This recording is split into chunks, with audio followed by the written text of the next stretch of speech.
dal leen ak jàmm ñu xëy tàqan ñi yéene kaay xëy ndoo tàmbale ko Le Quotidien yéene kaay dikkaat na naka wax ci ndajek Macky ak Diomaye bu njëkk nag boo xamante ni amul benn faay yéene kaay bi ne ñoom ñaari góor ñooyu naka daje nañu weccante ñu xalaat ci dossier yi nga xamante ni si moo lalu ci nguur gi Diomaye Faye nag le plus jeune président élu en Afrique gone gi gën a tuuti naka ci président yi nga xamante ni si fal nañ ko ci Afrique mooy Bassirou Diomaye Faye yéene kaay bi Le Quotidien xëy na see dikkaan Les Échos yéene kaay di ko feeñu ne Macky naka présenté na dossier yu tàng jir naka yu nga xamante ni ñu ngi lalu ci réew mi jox na ko Diomaye ak Sonko yéene kaay bi ne ñoo ngay waajal prestation de serment ak passation de pouvoir ubbil yéene kaay bi nee na familiarité dëgg nag moo dox ci diggante Macky ak Sonko ni ki dem foofu ca palais ba audience boo xamante ni si ab visite du palais nag moo si daal dee toppandi ndax yéene kaay bi nee na am na lu ci bëri loo xamante ni si sàkku nañ ko nag ñu daal di koy def Les Échos yéene kaay ba tey si xëtam bu njëkk indi na nag ak aje bi nga xamante ni Macky Sall jot na koo fësal ni ki dem moom ak waa cabinet Macky Sall sàkku na ci ay militam nag ñu dellu à la base nag ngir xeexibaat fexe rek ba jotaat nguur loolee ndax dina yombam sàkku na nag ñu opposé waaye dignement nag ci loo xamante ni si du am benn jafe-jafe yéene kaay bi ne ay membre yu cabinet yoo xamante ni ñu ngi doon xaar naka ñu appuyer leen maanaam jox leen ay koppar waaye naka sa mujj tënk ñoom ñëpp nag ñoo daal dee mer lu tax ñu leen jox koppar l'ombre titulaire nag la yéene kaay bi xëy fësalee Sonko ak Diomaye première entrevue naka ñoom seen diggante ak président Macky Sall Sonko dans le protocole un coach en arrière plan laaj bi naka la yéene kaay bi xëy samp accolade ak sourire reetaan yoo xamante ni gis nañ ko prestation de serment ñu ngi koy xaarandi ñaari fan naka ci weeru avril foofee ca Sicap ca Diamniadio passation de service naka ci même waxtu boobu lañ koy am foofee ca palais ba nag yéene kaay bi naka mbiri naka moo ngi tàmbalee changé waajtaay ba ñoo nga ca nag Diomaye en tête-à-tête avec Macky la transmission du pouvoir naka lancé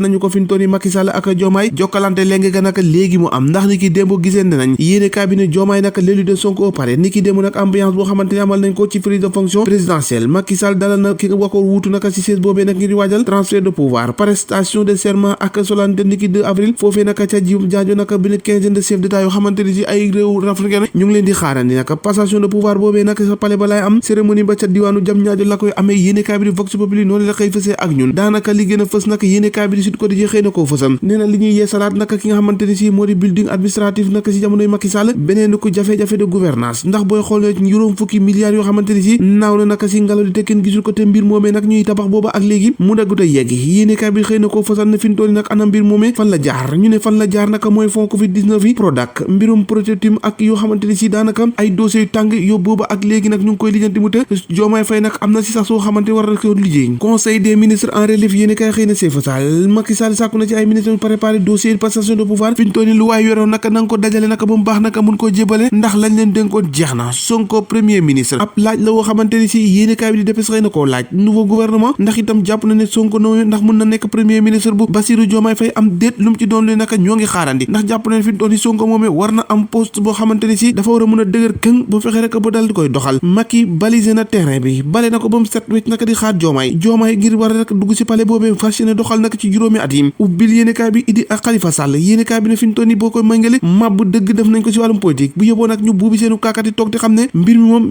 jeex na ca ñoom Macky bi dalal Diomaye Faye ci palais bi laataa naka passation de service yéenekaay bi di révélation na xëy na samp ab laaj nee na lan moo laqatu rek ci gannaaw ndaje moomee naka laaj la woo xamante ni yéenekaay bi samp na ko ndax buleet loolee di am loolee naka ki fi war a wuute président di koy dalal ci palais naka te joxaguñ ko li nga xamante ni si moo di lengey waaye naka yéenekaay bi ne am na lu lalu ci gannaaw loo xamante ni si lees waxul la de l'observateur yéenekaay dikkaat naka ci conseil des ministres ndénkaane bu mujj yi nga xamante ni si def nañ ko ci salle bi raison de fait ak procès transhumance yéenekaay bi ne Macky Sall xëy na koo fësal ne nag fi faaw rek ñu xoolaat ak parti bi di APR ngir ñu xoolaat bi nga xamante ni si moo di seen wàllum politique ñu assumer statut opposant ak dignité ak résilience wéet gore wéetali ko gore digne en toute circonstance nag noonu la ko yéenekaay bi xëy fësale ne nag ndaje bi nga xamante ni ci lañ war a tobbee nag Bassirou Diomaye Faye teg ko ci bopp réew mi loole nag diñ ko amal am na si réew Afrique yu bëri yoo xamante ni si ñu ngi koy xaarandi boobee jamono teral yéenekaay ne exception sénégalaise Sonko ak Diomaye dem nañ ca palais ba Macky Sall moo leen fa dalal niki démb gannaaw ay jàmm réew mi suñu réew la vive la démocratie ñoo ko déggandoo jàngeen jëf ba ëllëg